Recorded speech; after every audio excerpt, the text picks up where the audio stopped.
I wanted to ask you in terms of the area, what are like the three luxury neighborhoods that you can name off of, and if you happen to know like what the price range kind of varies in terms of single Oh family. gosh, Like that's let's say you get a MLB player right now, a huge one.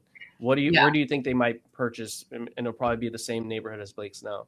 In St. Pete, I think they would probably buy in either Snell Isle or downtown. Snell Isle is the neighborhood right adjacent to where Blake was. They flooded a little bit during the hurricanes too, but Hmm. it's become a very affluent neighborhood. I thought they named it after him. That's funny. Yeah, I know that initially he wanted to buy in Snell Isle, but it Yeah. didn't work out that way. So, Uh-huh. um, but there I would say, depending if you're waterfront or non, it could Hmm. be 2 million on up. Um, Okay. or downtown, there's a lot of, ball players that don't want any kind of house maintenance. So they want like a luxury condo downtown and one with a water view. You're probably talking a decent water view, 2 million plus, 2 to 6, Wow. 8, depending if you're getting a penthouse or something like that. And then in Tampa, HOAs though, what do you think the HOAs range like? oh At yeah, least 600 and up or 800 and yeah, up? yeah, Okay. easily. Yeah, Okay. definitely just insurance and things like that. Yeah. And then in Tampa, I would say Davis Island or the general South Tampa area. South Tampa has a bunch of little sub communities within, Hmm. but South Tampa in general is a very popular area. South Tampa. Okay. Hmm. Okay. Yeah, I've noticed that. I mean, a lot of what we hear about Florida, like the hot spots, is like Miami, Palm Beach, Hmm. Fort Lauderdale. But as of recent, I've really been hearing the last like 5 years that Tampa is another spot. A lot of like younger people are moving there too, to that Yeah. section. Yeah. I grew up in Palm Beach County, actually. So Oh, you came over, did? yeah, in 2004 ish. Hmm. So yeah, when I get people that are like, "Oh, we're not sure East Coast, West Coast," I'm like, "Well, talk to me about what you like because I can tell you a lot Yeah. about both." What would you say is the main difference? Because I spend a lot of time on that side. I don't really go to. I don't. I've only gone to Tampa maybe once. I think maybe Okay. twice. But what would you say is the It's biggest just difference in terms of culture, maybe, or real estate? I don't know. Yeah, it's totally different vibe. I mean, there's the old adage that everybody who came down I-95 from like New York, New Jersey ended up on the East Coast and the Midwesterners ended up on the West Mm. Coast. And, Oh, I see. came down to I-75 versus I-95.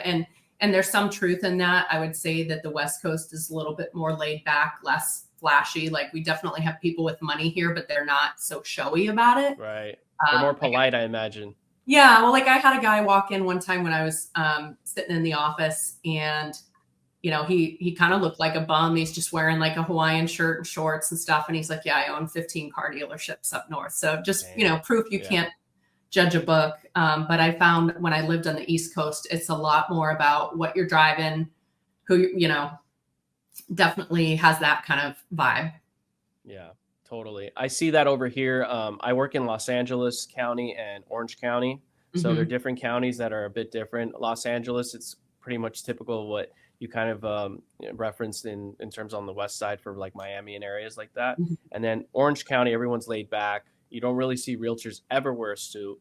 Um, you could see flip flops more so happening Yeah. than a suit with a tie. Like I don't even think anyone wears a tie anymore. Do you see that often? Not too often. And like with my own agents, it's a mix. Some of them, dress up with their Hmm. clients, and some of them, they say they dress to their clients. So if their clients in Oh, I jeans, they're see. in jeans. So Yeah. I've always been the mentality, maybe I'm a little old school, but I've always been the mentality you dress nice, whether your Yeah. client's dressed up or not. You're the professional. So, I agree with that. I agree mhm. with that. I will say I don't really know too much about wardrobes and all that. But what I can say, it's easier to dress in a suit because you just wear whatever color it is, a white shirt, and you're done.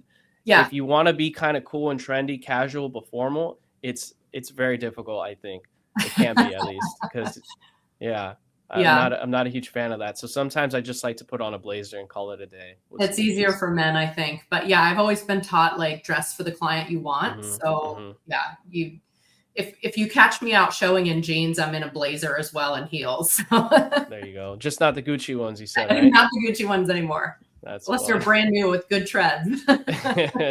Yeah. Well, Liane, I really appreciate your time. This was Yeah, really thank fun. you.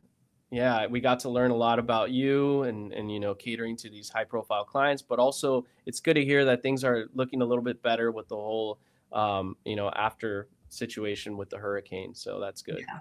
Yeah, definitely. Well, thank you so much for the opportunity. Yeah, where can some people find you? Instagram, socials, if you want to go ahead and mention it, and we'll also put it in on the Yeah, video. I was going to say I have funny spelling on my first and last name, so you'll have to put it in there. But Okay, Instagram is Liane M Jamason, Liane M Jamason. awesome.